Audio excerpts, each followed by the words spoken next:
డబ్బు, అనారోగ్యం, ఉద్యోగం, వ్యాపారం, అప్పులతో బాధపడుతున్నారా? మీకోసమే లాంచ్ యువర్ ఫ్యూచర్ ప్రోగ్రామ్.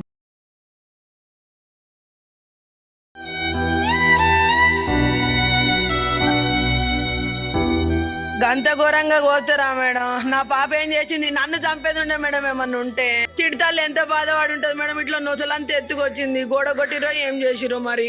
నమస్తే, welcome back to Suman TV. Present మనతో పాటు ఉన్నారు అడ్వకేట్ డాక్టర్ సాల్మన్ రాజ్ గారు.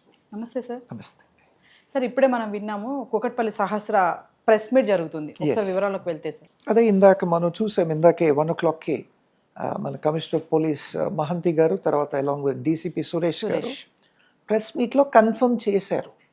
అప్పుడు దాకా అంటే ఇందాక దాకా అంబిగ్విటీ ఉండింది, ఈ 10th క్లాస్ నేబర్ పిల్లోడైనా చేసింది అని. కానీ ఇక్కడ వీళ్ళు థరో ఇన్వెస్టిగేట్ చేశారు. సిపి గారు బ్రీఫ్ కూడా చేశారు, ఏ విధంగా పాసిబిలిటీస్ అన్నీ కూడా రూల్ అవుట్ చేశారు. ఇక్కడ లిమిటెడ్ సస్పెక్ట్స్ ఉన్నారు వీళ్ళ దగ్గర. ఈ లిమిటెడ్ సస్పెక్ట్స్లో ప్రాపర్ అక్యూజ్ని పట్టుకోవడం చాలా డిఫికల్ట్ అయ్యింది. యాక్చువల్లీ వీళ్ళకి దొరికిన క్లూ ఏంటి అంటే, ఆ పక్క బిల్డింగ్లో ఎవరో సాఫ్ట్వేర్ ఇంజనీర్ ఉన్నాడు, ఈ అబ్బాయిని చూశాడట, అబ్జర్వ్ చేశాడు. చేసిన తర్వాత పోలీస్కి క్లూ ఇస్తే ఆ యాంగిల్లో పోలీస్ వారు యాక్చువల్లీ వర్కౌట్ చేయటం జరిగింది. చిన్నపిల్లోడు, జువెనైల్ కాబట్టి పోలీస్ వారు కూడా చాలా కేర్ఫుల్గా ఇన్వెస్టిగేట్ చేయాల్సి ఉండేది. ఆ పిల్లోడిని వేరే వాళ్ళలాగా ఇమీడియట్లీ కస్టడీలో తీసుకొచ్చి 3rd degree యూజ్ చేసి ఇంట్రోగేట్ చేయలేరు. కాబట్టి పోలీస్ వాళ్ళు, I appreciate CP Mohanty and the DCPs entire group అండి. వాళ్ళు ఏం చేశారు, ఫస్ట్ వీళ్ళు వెళ్ళి ఆ అబ్బాయి ఇంటిని థరోగా సర్చ్ చేశారు. సర్చ్ చేయటం వల్ల లెటర్ దొరికింది. లెటర్ దొరికిన తర్వాత ఈ పిల్లోడిని ఇంట్రోగేట్ చేయడం మొదలుపెట్టారు. పిల్లోడిని ఇంట్రోగేట్ చేసిన తర్వాత పిల్లోడు అప్పుడు ఒప్పుకున్నాడు. ఏంటి అంటే, ఆ 3 కత్తుల్లో ఒక పర్టికులర్ కత్తి పైన కూడా బ్లాక్గా ఉంటుంది, కింద హ్యాండిల్ కూడా బ్లాక్గా ఉంటుందని. వీళ్ళు వెళ్ళి ఆ వెపన్ని కూడా, ఇందాక మనం లాస్ట్ టైం ఒక వీడియోలో అనుకున్నట్టు, murder weapon is very important. ఆ కత్తి మర్డర్ వెపన్ని కూడా రికవర్ చేశారు. తర్వాత ఈ మర్డర్ చేసి వచ్చిన తర్వాత ఇంట్లో వాళ్ళ నాన్న, చెల్లి వీళ్ళంతా కూర్చొని ఉన్నారు బయట హాల్లో. బయట నుంచి అబ్బాయి వచ్చినప్పుడు బయట ఏదో షర్ట్ ఆరేస్తుంటే ఆ షర్ట్ని తీసుకొని అడ్డంగా ఇట్లా పెట్టుకొని కత్తిని లోపల తీసుకెళ్ళి కడిగేసి, ఈ తను వేసుకొని వెళ్ళిన ఈ అంటే బ్లడ్ పడి ఉంటుంది డెఫినెట్లీ షర్ట్ పైన, ప్యాంట్ పైన. అబ్బాయి తెలివి చూడండి, ఆ బట్టలని కూడా తీసేసి వాషింగ్ మెషిన్లో వేసి వాటిని కూడా ఉతికేసాడు. అయినా పోలీస్ ఆ బట్టలని కూడా రికవర్ చేసింది. వాటిపైన లైట్గా బ్లడ్ స్టెయిన్స్ ఉన్నాయి అన్నారు, కానీ దాన్ని ఫారెన్సిక్ అనాలిసిస్కి పంపించాలి. ఎందుకంటే ఆ బ్లడ్ అమ్మాయిదా లేదా అన్నది ఆ ఫారెన్సిక్ అనాలిసిస్ చేయాలి, ఆ డిఎన్ఏ మ్యాచ్ అవ్వాలి. సో అది కాకుండా ఇంకా అదనంగా ఎక్కువ ఎవిడెన్స్ కూడా ఉన్నాయి అని చెప్పన్నారు. కానీ one thing what is appreciable అంటే, ఈ బిల్డింగ్లో సీసీటీవీ లేదు.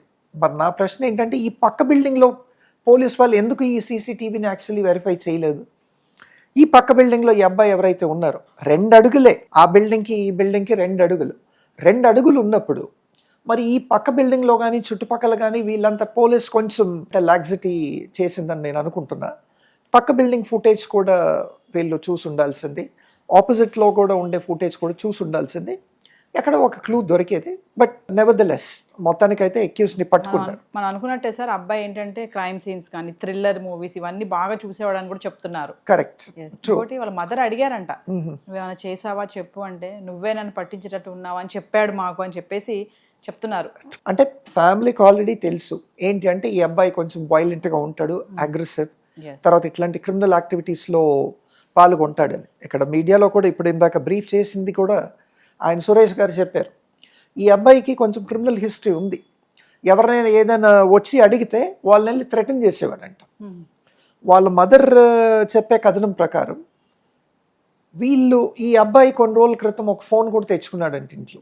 వాళ్ళ మదర్ పోలీస్కి చెప్పింది ఏంటి అంటే, మేము ఫోన్ కొంటాకి డబ్బులు ఇవ్వలేదు, మేము డబ్బులు ఇవ్వకుండా ఈ ఫోన్ ఎక్కడి నుంచి వచ్చింది అని అడిగితే నేను కొన్నానని చెప్పాడు. మరి డబ్బులు ఎక్కడి నుంచి వచ్చినాయిరా అంటే చెప్పలేదు, దానికి సమాధానం లేదు, మాకు అప్పుడే ఏదో అనుమానం వచ్చింది అన్నారు. తర్వాత ఈ అబ్బాయి చూస్తే క్రిమినల్ హిస్టరీ ఉంది తప్పకుండా. ఈ నెట్ సిరీస్ కానీ ఇవి కానీ ఇవన్నీ చూసుంటాడు. తర్వాత ఫ్రెండ్ సర్కిల్ కానీ బయట ఇన్ఫ్లుయెన్స్ కానీ ఎన్నో ఉంటాయండి పిల్లలు ఎట్లా తయారవ్వడానికి.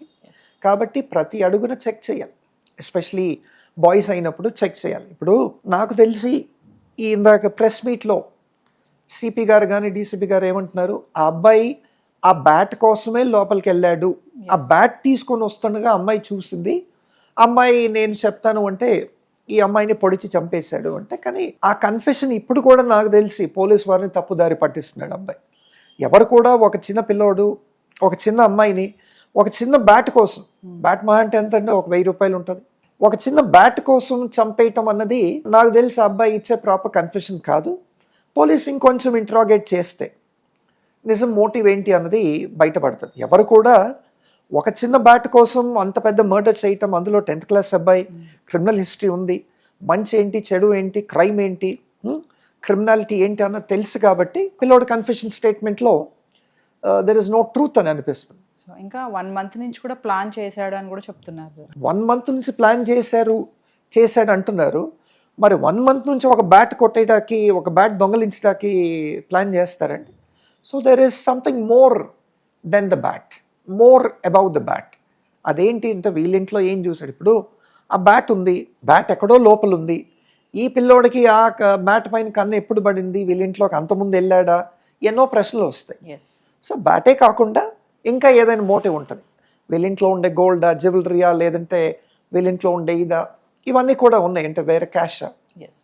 సో వాళ్ళ ఇంటి ప్యాటర్న్ తెలుసుకున్నాడు ఈ అబ్బాయి, పక్కనే కాబట్టి చూసి పేరెంట్స్ ఎప్పుడు వెళ్తారు, ఎప్పుడు వస్తారు, ఈ అమ్మాయి స్కూల్కి ఎప్పుడు వెళ్తుంది, ఎప్పుడు వస్తుంది, హాలిడే ఎప్పుడు, హాలిడే ఉన్నప్పుడు ఎవరు ఉండరా, సో మెనీ థింగ్స్ ఈ అబ్బాయి ఈ 1 monthగా రెకీ కండక్ట్ చేసి ఉంటాడు పక్కనే కాబట్టి. Yes. So there is something more than that. The police needs to interrogate more, it is not just the bat అని. ఎస్. తర్వాత ఇంకా ఒక ప్రిలిమినరీ రిపోర్ట్ అయితే వచ్చింది, పిఎంఈ వచ్చింది, ఆయన సిపి గారు చెప్పారు, పిఎంఈ వచ్చింది, పిఎంఈలో కాజ్ ఆఫ్ డెత్ అన్నది తెలిసింది. తర్వాత ఇంకా ఫారెన్సిక్ అనాలిసిస్ రావాలి, ఆ డిఎన్ఏ కానీ, ఆ క్లోత్స్ పైన బ్లడ్ కానీ, తర్వాత ఈ మర్డర్ వెపన్ కత్తి ఏదైతే ఉందో దానిపైన ఫింగర్ ప్రింట్స్ కానీ, లేదంటే దానిపైన బ్లడ్ కానీ, బ్లడ్ ట్రేసెస్ ఉంటాయి, ఎస్. కొన్ని పర్యాలు కడిగేసినా కానీ బ్లడ్ ట్రేసెస్ ఉంటాయి ఎక్కడో ఇరుక్కొని. సో వీటన్నిటిని కూడా they should actually try to prove it. So next sir తనని ఇప్పుడు జువెనల్ కోర్టుకి పంపించేస్తారు. డెఫినెట్లీ అండి. ఇప్పుడు పోలీస్ వారు ఏమంటున్నారు, ఆయన సిపి గారు అన్నారు, అబ్బాయి ఏజ్ ఏంటి ఎంత అంటే 14 years అన్నారు. 14 years అంటే తప్పకుండా జువెనైల్ జస్టిస్ యాక్ట్ కిందనే ఆ అబ్బాయిని ట్రై చేయాలి. ఆ అబ్బాయిని definitely for murder under section 302 try చేస్తారు ఇప్పుడు బిఎన్ఎస్. జువెనైల్ జస్టిస్ కిందే ట్రై చేయాలి. ఇంకొకటి జువెనైల్ జస్టిస్ బోర్డు ఉంటుంది, ఆ జువెనైల్ జస్టిస్ బోర్డు నిర్ధారించాలండి ఈ అబ్బాయి నిజంగా 14 years, ఆ అబ్బాయి ఫిజిక్ ఏంటి, ఆ అబ్బాయి పర్సనాలిటీ ఏంటి, 14 yearsకి ఇంత క్రిమినల్ మెంటాలిటీ ఉంటుందా. So there are so many things. Yes.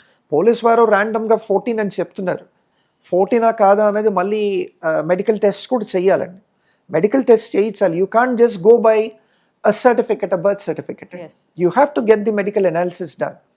Medical analysis చేయించిన తర్వాత, మెడికల్ టెస్ట్ చేయించిన తర్వాత, based on the medical test నిజంగా ఈ అబ్బాయి 14 లేదంటే 18 అన్నది నిర్ధారించుకొని దాన్ని బట్టి జువెనైల్ కింద ట్రై చేయవచ్చు. ఎస్. పోలీస్ వారు అయితే ఇప్పటికీ we will try him as a juvenile అని అంటున్నారు. ఇంకా it's too early, it's still in a pre matured stage అండి. స్టేజ్. కాబట్టి yeah thank you sir. Welcome.